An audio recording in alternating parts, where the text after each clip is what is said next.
Hello students, आप सभी का बायोलॉजी की क्लास में स्वागत है। पिछले वीडियोस के अंतर्गत हमने आवर्तबीजी पादपों में अलैंगिक जनन की विभिन्न विधियों के बारे में अध्ययन किया था। आज इस वीडियो के अंतर्गत हम आवर्तबीजी पादपों में लैंगिक जनन की चर्चा करेंगे। तो देखिएगा, आवर्तबीजी पादपों में लैंगिक जनन।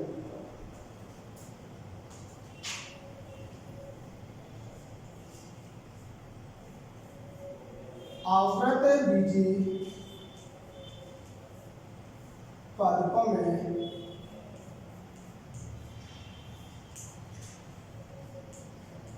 लैंगिक जनन।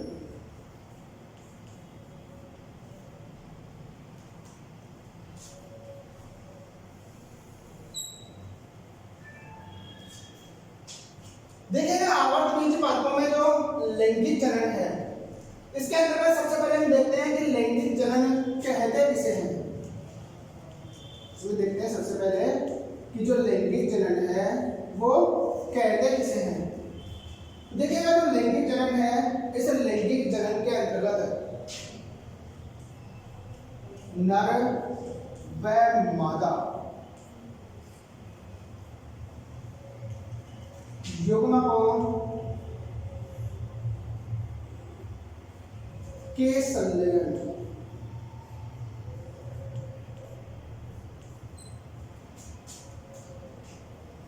के द्वारा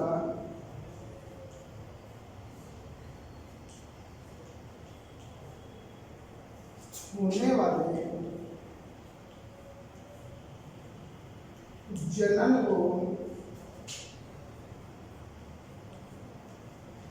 लैंगिक जनन कहते हैं।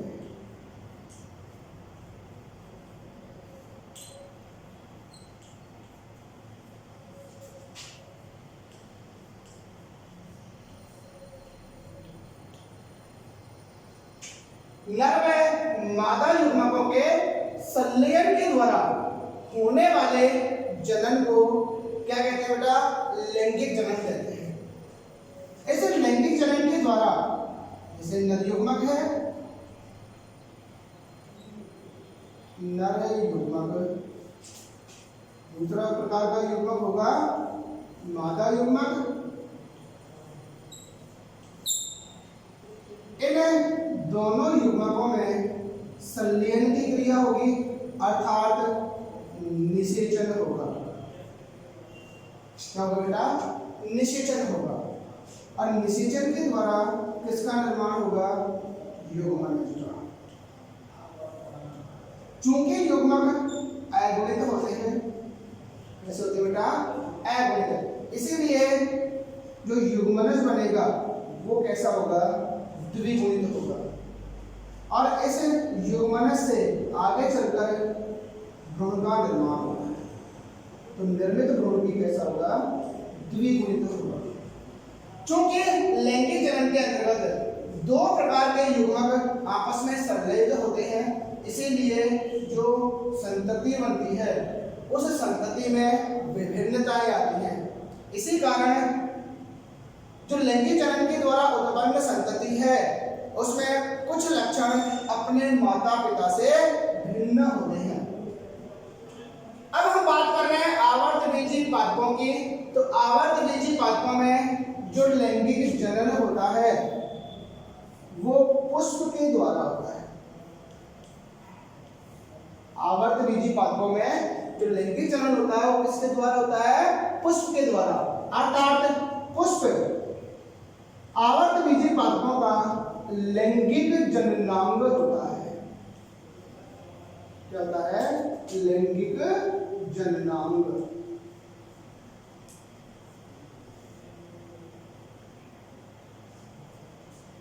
ये जो पुष्प है, यह पुष्प एक रूपांतरित प्रैथमो माना जाता है। क्या होता है? पुष्प एक रूपांतरित प्रैरोग होता है, जिसका रूपांतरण किसके लिए होता है? लैंगिक जनन के लिए।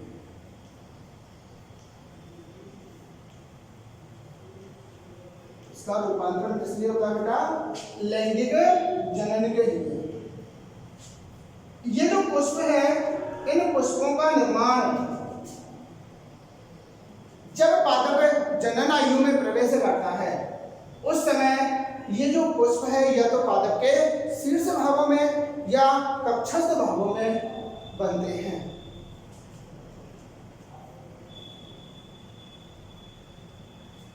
ये जो पुष्प है, इन पुष्पों में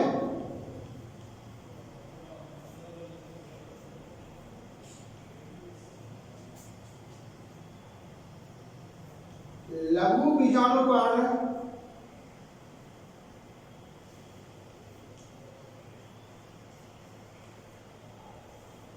के रूप में तो होता है पुंकेसर,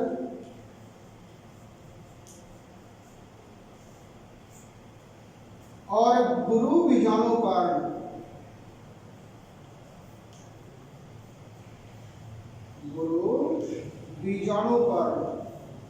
के रूप में होता है स्त्री केसर।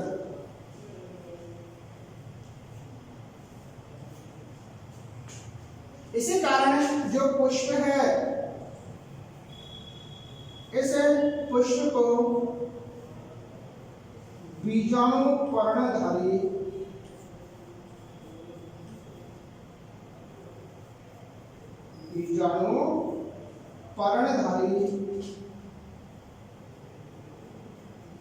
प्रारंभो भी कहा जाता है। इस पुष्प को क्या कहते हैं? हम बीजाणु पर्णधारी प्रारंभ भी कहा जाता है, जिसके अंतर्गत जो नर जननांग है वो पुंकेसर और मादा जननांग स्त्री केसर दोनों पाए जाते हैं। क्योंकि जो स्त्री केसर है वो गुरु बीजाणुपर्ण के समकक्ष संरचना मानी जाती है और जो पुंकेसर है यह पुंकेसर लघु बीजाणुपर्ण के समान संरचना मानी जाती है। इसीलिए जो पुष्प है उसे बीजाणुपर्णधारी प्रारंभ भी कहा जाता है। अब देखिएगा,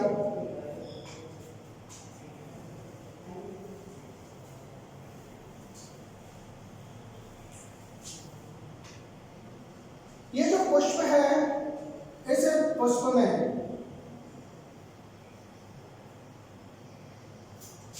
कुछ संरचनाएं होती हैं। जैसे देखो, सबसे पहले हम बात करते हैं पुष्पावली ग्रंथ की। पुष्पावली ग्रंथ, तो जो पुष्प है, पुष्प जैसे पादप अक्ष, पुष्प जैसे पादप अक्ष पर उत्पन्न होते हैं।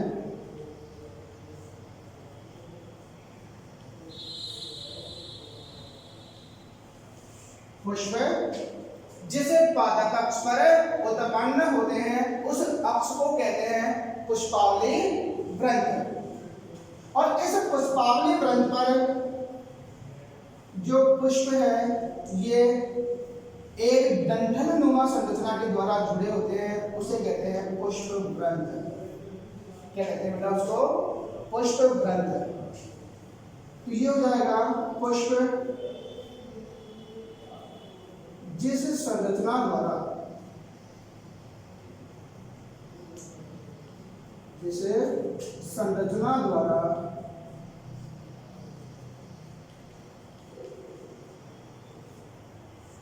पुष्पावली ग्रंथ से जुड़ा रहता है। पुष्प जिस संरचना के द्वारा किससे जुड़ा रहता है? पुष्पावली ग्रंथ से। उस संरचना को बोलते हैं पुष्प ग्रंथ। इस पुष्प ग्रंथ का जो ऊपरी भाग है वो थोड़ा चौड़ा और मोटा होता है, उसे कहते हैं पुष्पासन। क्या कहते हैं? पुष्पासन या थैलेमस। तो पुष्पासन हो जाएगा पुष्प ग्रंथ का ऊपरी भाग या ऊपरी चौड़ा भाग जिस पर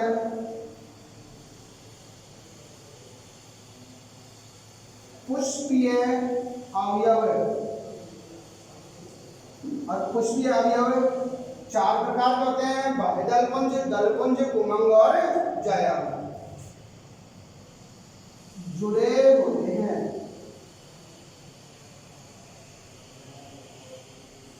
वो कहलाता है पुष्पासन, यानी पुष्प ग्रंथ का ऊपरी चौड़ा भाग जिस पर पुष्पीय अवयव जुड़े होते हैं उसे क्या कहते हैं बेटा? पुष्प ग्रंथ, सॉरी पुष्पासन। पुष्प ग्रंथ का ऊपरी चौड़ा भाग जिस पर पुष्पीय अवयव जुड़े रहते हैं वो कहलाता है पुष्पासन। अब ये जो पुष्पासन है, इस पुष्पासन के अंतर्गत पार्व व पार्व संधियां पाई जाती हैं।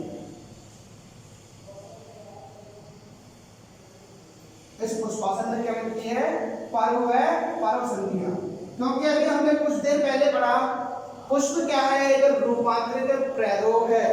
क्या है? रूपांतरित प्रैरोग है, जिसका रूपांतरण किसके लिए होता है?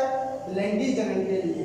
ये क्या है? प्रैरोग है, क्योंकि प्रैरोग में पर्व तथा पर्व संधियां पाई जाती है। क्या पाई जाती है? पर्व तथा पर्व संधियां पाई जाती है, इसीलिए इस पुष्पासन में भी क्या पाई जाएंगी? पर्व तथा पर्व संधियां पाई जाएंगी। चूंकि पर्व संधियों पर जो तना है उस तने पर पत्तियां लगी होती हैं। क्या लगी होती है? पत्तियां। लेकिन जो पुष्प है उस पुष्प में होते हैं पुष्पीय अवयव। क्या होते हैं? पुष्पीय अवयव। और हमने अभी बताया था पुष्पीय अवयव चार प्रकार के होते हैं। एक तो बाह्यदलपुंज,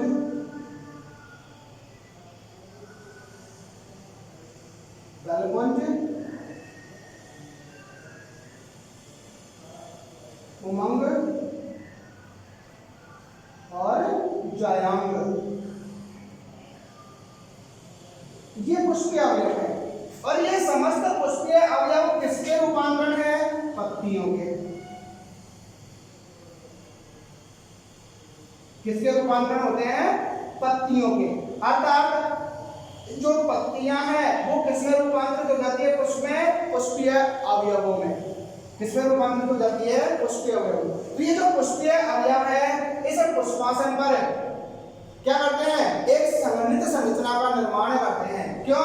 क्योंकि पुष्पासन के अंतर्गत जो पर्व और पर्व संधियां हैं वो सिद्ध पर्व पाए जाते हैं, जिससे पर्व संधियां पास पास आ जाती हैं, और पर्व संधियों के पास पास आने से संगठित संरचना का निर्माण होता है। उस संगठित संरचना को कहते हैं पुष्प। क्या कहते हैं उसे? पुष्प।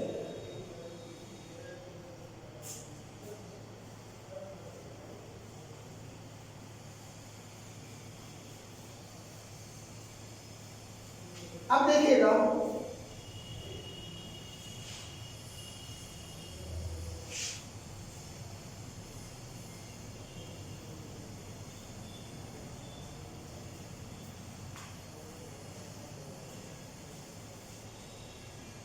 बात करें पुष्प की संरचना की पुष्प की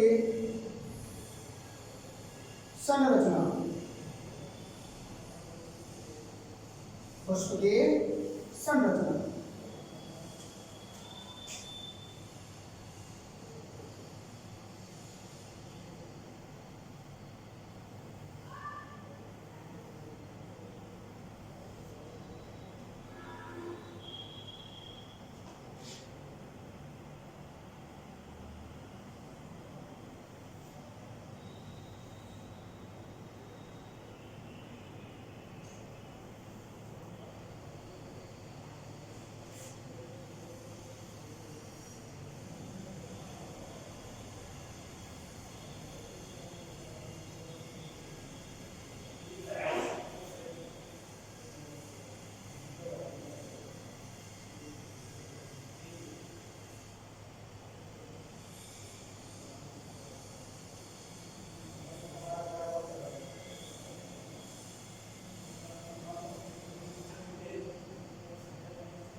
दिखेगा।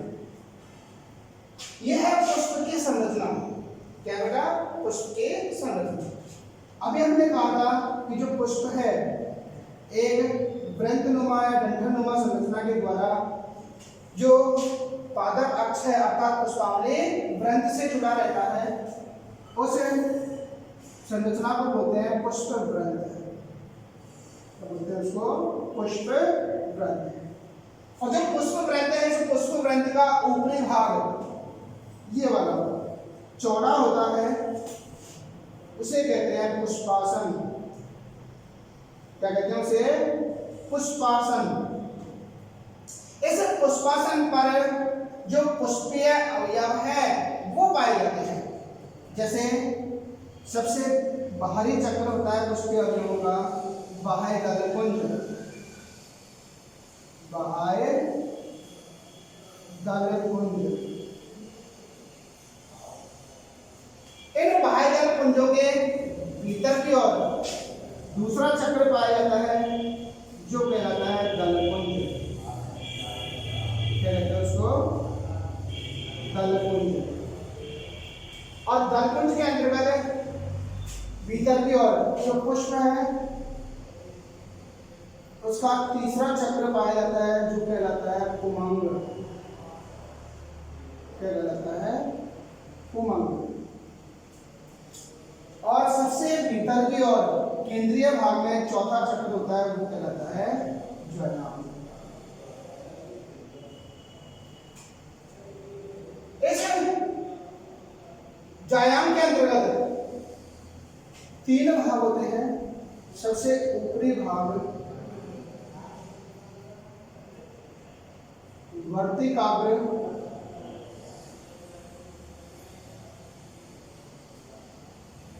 नेक्स्ट वर्तिका,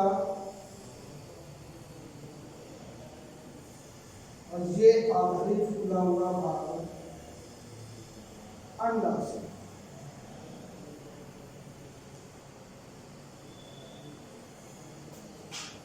और इसकी इकाई हो जाएगी अन्न।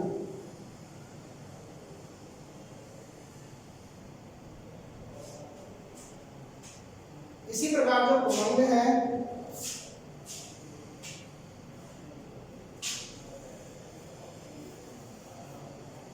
इस पुमंग के भी तीन भाग हो जाएंगे।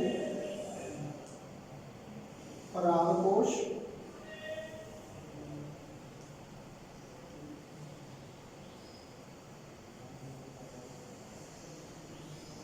योजी, ये उतल।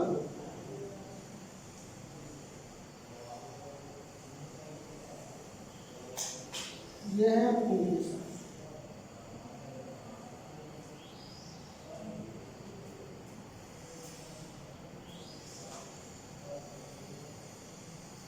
अंडाशय के अंतर्गत बीजांड,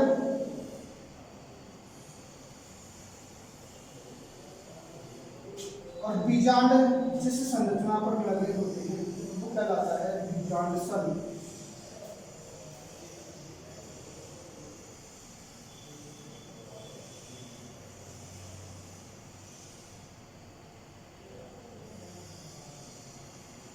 कहलाता है बीजांड प्लेसेंटा। देखो ये संरचना है किसके? पुष्प की। किसकी संरचना है बेटा? पुष्प की।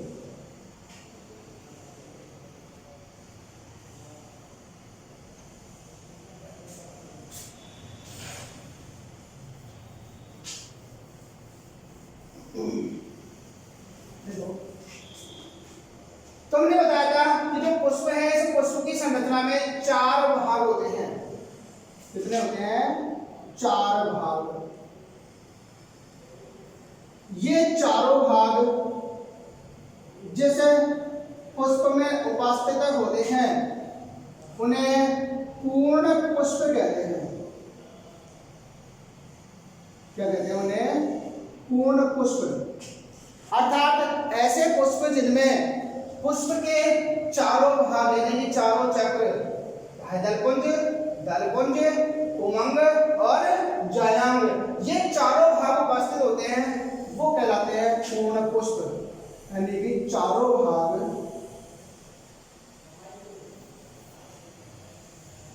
पुष्प के चारों भाग उपस्थित।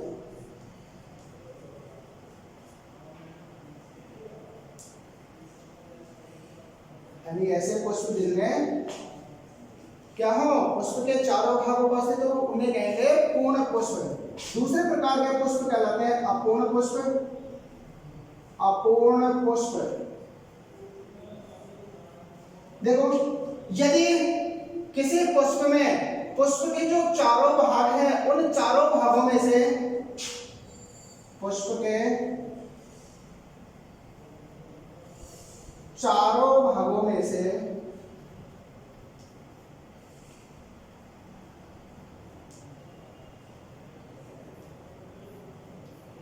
किसी भी भाग के अनुपस्थित होने पर वे पुष्प क्या कहलाएंगे? अपूर्ण पुष्प कहलाएंगे। अर्थात कोई भी भाग अनुपस्थित होगा तो वो पुष्प अपूर्ण पुष्प कहलाएंगे। अब देखो, जो पुंकेसर और जो स्त्री केसर है, ये दोनों पुष्प के आवश्यक चक्र या आवश्यक भाग होते हैं। यदि ये दोनों पुष्प में उपस्थित होंगे एक ही पुष्प में, तो ऐसे पुष्प द्विलिंगी पुष्प कहलाते हैं। क्या कहलाते हैं? द्विलिंगी पुष्प। जैसे कि मटर, गुड़हल,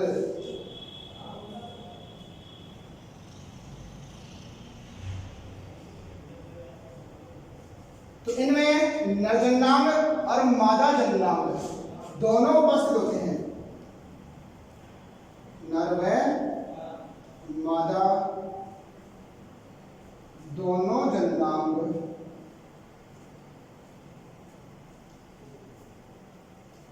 एक ही पुष्प में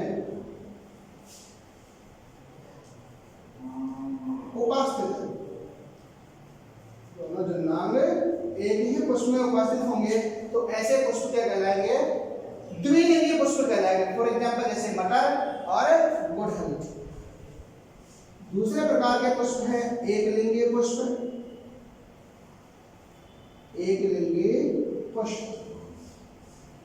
देखो, ऐसे पुष्प जिनमें केवल एक ही जन्नांग, या तो नरजन्नांग या मादा जन्नांग, देखिए नर अथवा मादा,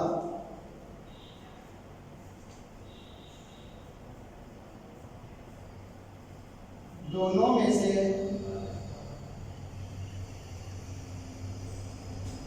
केवल एक ही जन्नांग उपस्थित, दोनों में से केवल एक ही जन्नांग उपस्थित हो तो ऐसे पुष्प कहलाते हैं एकलिंगी पुष्प। क्या कहलाते हैं? एकलिंगी पुष्प। जैसे पपीता, लौकी,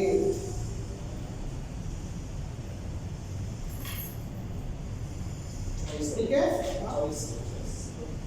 जैसे पपीता, लौकी, इनमें केवल एक ही जन्नांग उपस्थित होता है। जिन पुष्पों में केवल नरजन्नांग उपस्थित होगा उन्हें पुंकेसरी पुष्प, और जिनमें केवल मादा जन्नांग होगा उन्हें स्त्री केसरी पुष्प कहते हैं। अब देखो, हमने बताया था पूर्ण पुष्प और अपूर्ण पुष्प। तो चारों भाग उपस्थित है पूर्ण पुष्प, जैसे कि हमने कहा मटर है, गुड़हल है, इनमें समस्त भाग उपस्थित होते हैं, इसीलिए हो गए पूर्ण पुष्प। अपूर्ण पुष्प की बात करें, जैसे अभी हो गया पपीता, लौकी, तो इनमें केवल एक ही जन्नांग है एक पुष्प में, तो ये कैसे हो जाएंगे? अपूर्ण पुष्प। अब बात करते हैं इन चारों भागों की, पुष्प के चारों भागों की बात करते हैं।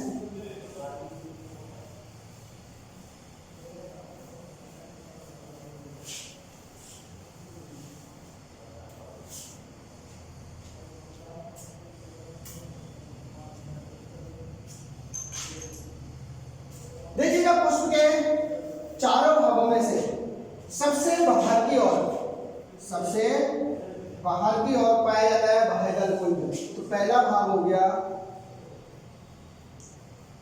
बाह्यदल पुंज।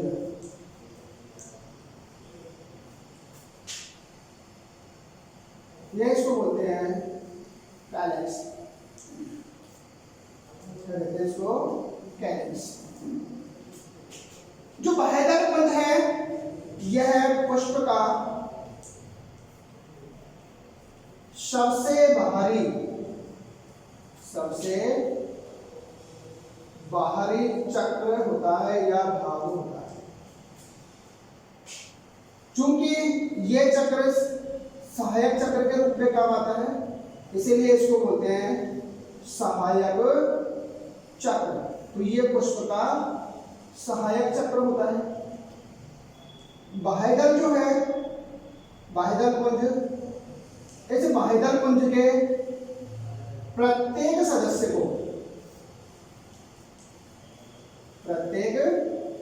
को यह हम कह सकते हैं इसकी इकाई कहलाती है बाह्यदल। क्या कहलाती है? बाह्यदल या शेपल। क्या कहलाती है? शेपल। ये जो बाह्यदल है वो सामान्यतया हरे रंग के होते हैं। बाह्यदल जो है वो सामान्यतः कैसे होते हैं? हरे रंग के होते हैं। तथा इनका कार्य क्या है? इनका कार्य हो जाएगा जो पुष्प है उसके आंतरिक चक्रों की या भागों की सुरक्षा करना। इनका कार्य हो गया पुष्प के आंतरिक चक्रों या भागों की सुरक्षा करना। सेकंड देखो, इस पुष्प का जो दूसरा भाग है, जो दूसरा चक्र है वो है दलपुंज। दूसरा भाग कौन सा है? दलपुंज।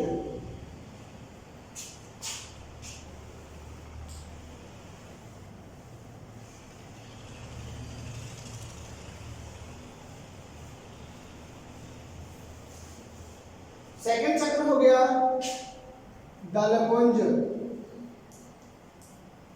दलपुंज, दलपुंज को बोलते हैं कोरोला। क्या कहते हैं बेटा? कोरोला। ये पुष्प का दूसरा चक्र होता है। ऐसा होता है दूसरा चक्र। ये भी कैसा है? सहायक चक्र है। पुष्प का ये भी सहायक चक्र होता है। इसका जो प्रत्येक सदस्य है, प्रत्येक सदस्य या हम कह सकते हैं इकाई, प्रत्येक सदस्य या इसकी इकाई क्या कहलाती है? दल, यानी कि पीटल। इसकी इकाई कहलाती है दल। ये दल जो है सामान्यतया कैसे होते हैं? रंगीन, कलर्ड। दल कैसे होते हैं? सामान्यतया रंगीन होते हैं। इसीलिए ये परागण हेतु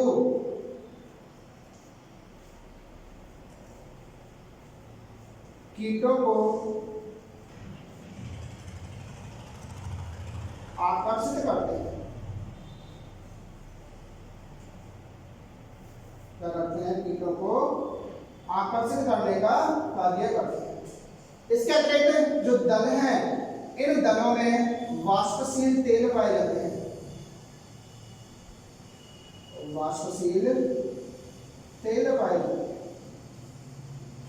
जिनकी सुगंध से और इनकी चमक दमक से जो कीट हैं, ये कीट इनकी ओर आकर्षित होते हैं। पर आकर्षित होने के फलस्वरूप अनायास ही परागण की क्रिया संपन्न हो जाती है। इसके अतिरिक्त ये जो दलपुंज वाला चक्र है, ये जो पुष्प के आवश्यक चक्र है उनकी सुरक्षा करने का कार्य करते हैं। क्या करते हैं ये? पुष्प के आवश्यक चक्रों की सुरक्षा का कार्य भी करते हैं।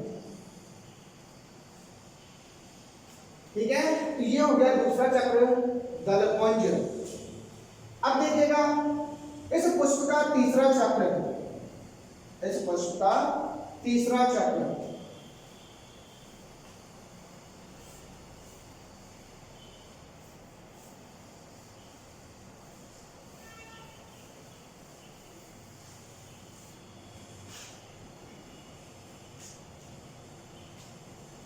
तीसरा चक्र है उमंग।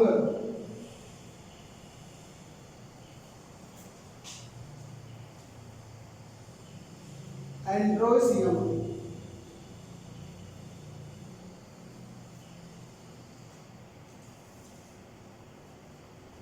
तो ये पुष्प का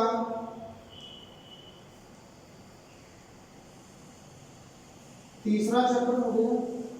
पुष्प का कौन सा चक्र हुआ? तीसरा चक्र। और कैसा है? आवश्यक या अनिवार्य चक्र होता है। ऐसा होता है अनिवार्य चक्र। इसके जो प्रत्येक सदस्य है, प्रत्येक सदस्य या इसकी इकाई कहलाती है पुंकेसर। क्या कहलाती है? पुंकेसर, यानी कि स्टेमन। इसकी इकाई क्या कहलाती है? पुंकेसर या स्टेमन कहलाती है। ये पुष्प का नर जननांग।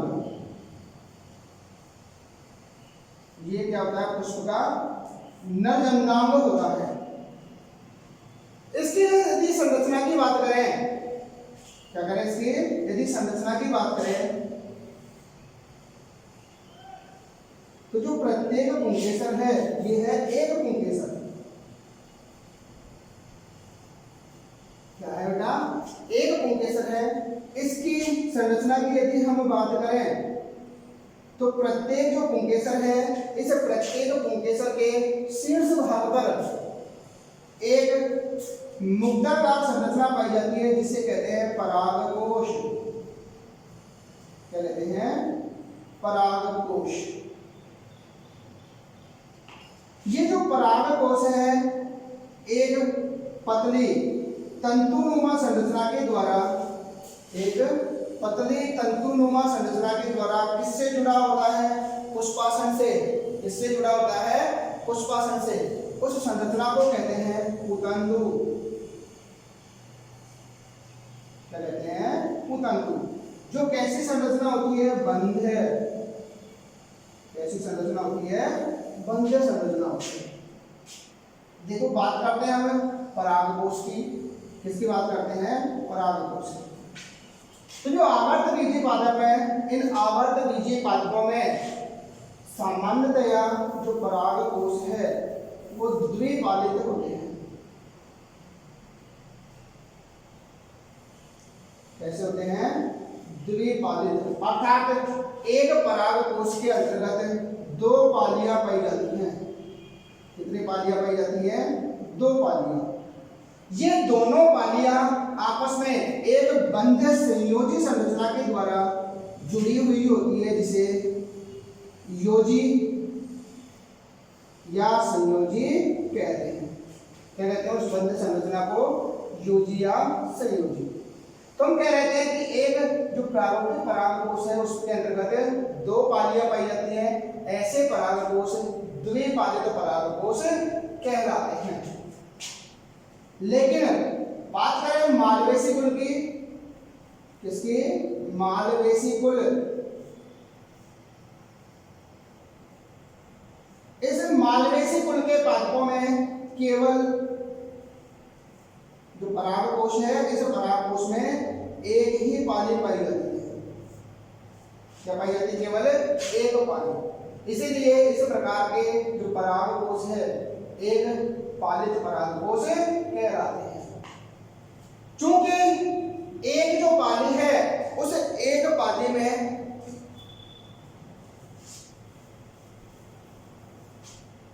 जो परागकोश है उसकी एक पाली में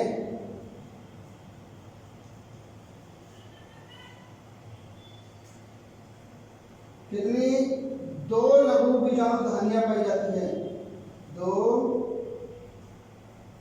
लघु बीजाणु धानी एक पाली में कितनी लघु बीजाणु धानी पाई जाती है? 2। इसीलिए जो 2 पालियां हैं उनमें कितनी 4 लघु बीजाणु धानियां होती हैं। कितनी होती है? 4 लघु बीजाणु धानियां।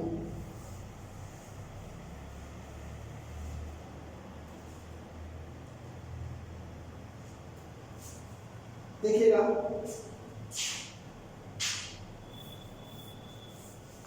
तो एक प्रारूपिक जो परागकोश है इस प्रारूपिक परागकोश में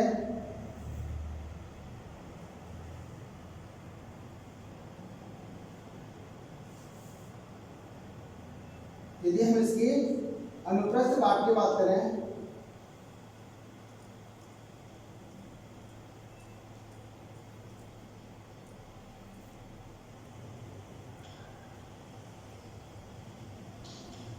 तो ये हो गया परागकोश।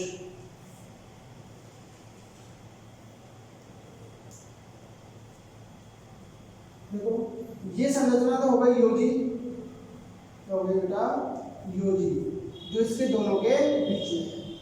अब इसकी 2 पालियां हो गई, एक पाली ये रही और दूसरी पाली ये रही। इस एक पाली के अंतर्गत ये 2 लघु बीजाणु धानियां हैं। क्या है? 2 लघु बीजाणु धानी। इस प्रकार एक प्रारूपिक परागकोश के अंतर्गत 2 और 2 4 लघु बीजाणु धानियां पाई जाती हैं। इन लघु बीजाणु धानियों को परागपुट यानी कि पोलन सैक भी कहते हैं। क्या कहते हैं? Pollen sac. इन लघु बीजाणु धानियों में लघु बीजाणु जनन के द्वारा परागकण या लघु बीजाणुओं का निर्माण होता है।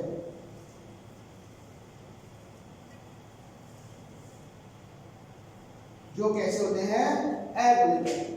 ये जो लघु बीजाणु धानियां हैं इन लघु बीजाणु धानियों में क्या बनते हैं? परागकण या लघु बीजाणु बनते हैं जिनसे आगे चलकर नर युग्मक का विकास होता है। तो ये संरचना किसकी थी? उनके साथ। नेक्स्ट और लास्ट है पुष्प का चौथा चक्र जयांग।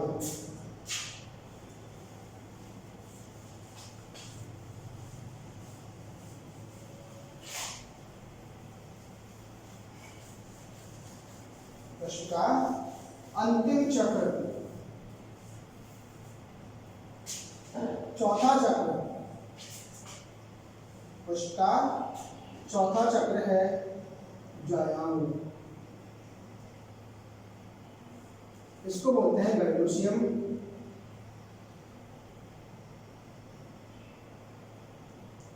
गैनोसियम यानी कि जयांग। ये क्या हो गया? पुष्प का चौथा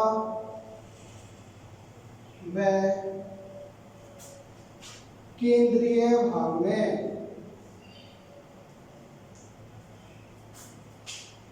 उपस्थित चक्र। क्या हो गया? पुष्प का चौथा व केंद्रीय भाग में उपस्थित चक्र होता है। ये भी क्या है? पुष्प का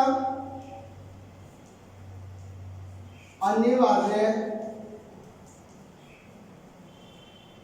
या आवश्यक चक्र होता है। क्या होता है? अनिवार्य या आवश्यक चक्र होता है। इसका जो प्रत्येक सदस्य है, प्रत्येक सदस्य, या हम कह सकते हैं इसकी इकाई, वो कहलाती है अंडा। क्या कहलाती है? अंडा, यानी कि कार्पल या स्त्री केसर। क्या कहलाती है? स्त्री केसर या पिस्टिल। इसकी इकाई क्या कहलाती है?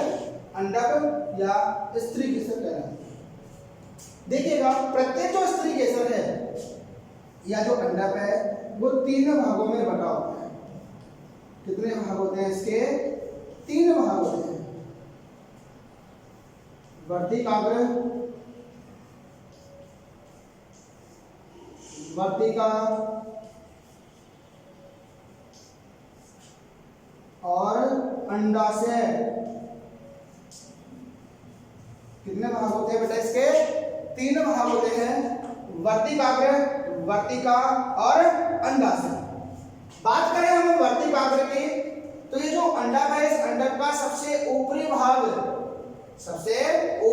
जो कि चौड़ा होता है और चपटा होता है, यानी कि डिस्क रूपी होता है, वो कहलाता है वर्तिकाग्र। ये जो वर्तिकाग्र है, परागण क्रिया के समय, कब बेटा? परागण क्रिया के समय जो पराग कण है, इन पराग कणों को ग्रहण करने का कार्य करता है। क्या काम है वर्तिकाग्र का? कि जो परागण है, उस परागण क्रिया के समय जो पराग कण है, इन पराग कणों को ग्रहण करने का कार्य करता है। और इसी वर्तिकाग्र पर जो पराग कण है, इन पराग कणों का अंकुरण होता है।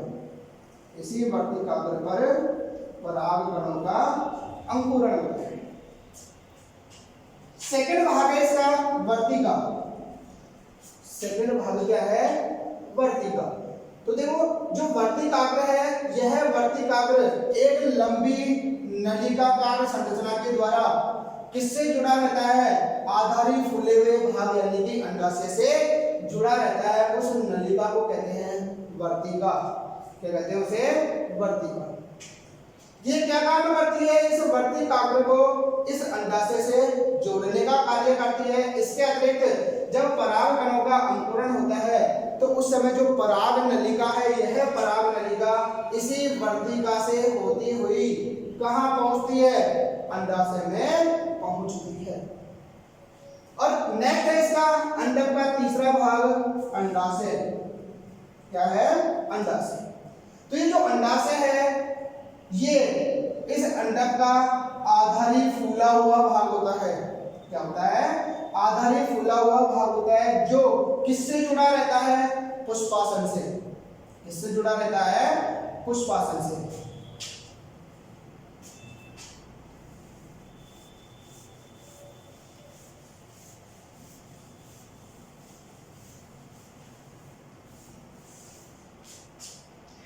तो आधारी फूला हुआ भाग हो गया अंडाशय।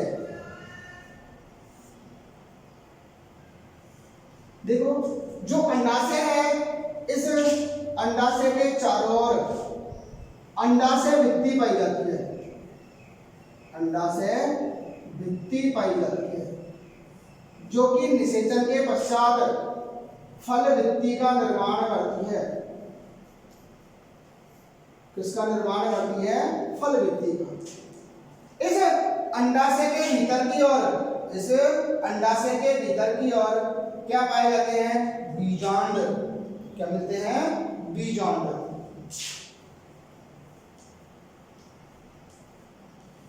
और इन्हीं बीजांड को गुरु बीजाणुधानी भी कहते हैं। गुरु बीजाणुधानी। ये जो बीजांड है, ये बीजांड निषेचन के पश्चात बीज का निर्माण करते हैं। किसका निर्माण करते हैं? बीज का। चूंकि ये बीज इस फल भित्ति के भीतर रहते हैं, अर्थात जो बीज है इस फल भित्ति के द्वारा ढके हुए होते हैं, इसीलिए इन पादपों को हम पहले बता चुके आवर्त बीजी पादप कहते हैं। अब देखिए, जो बीजांड है, ये बीजांड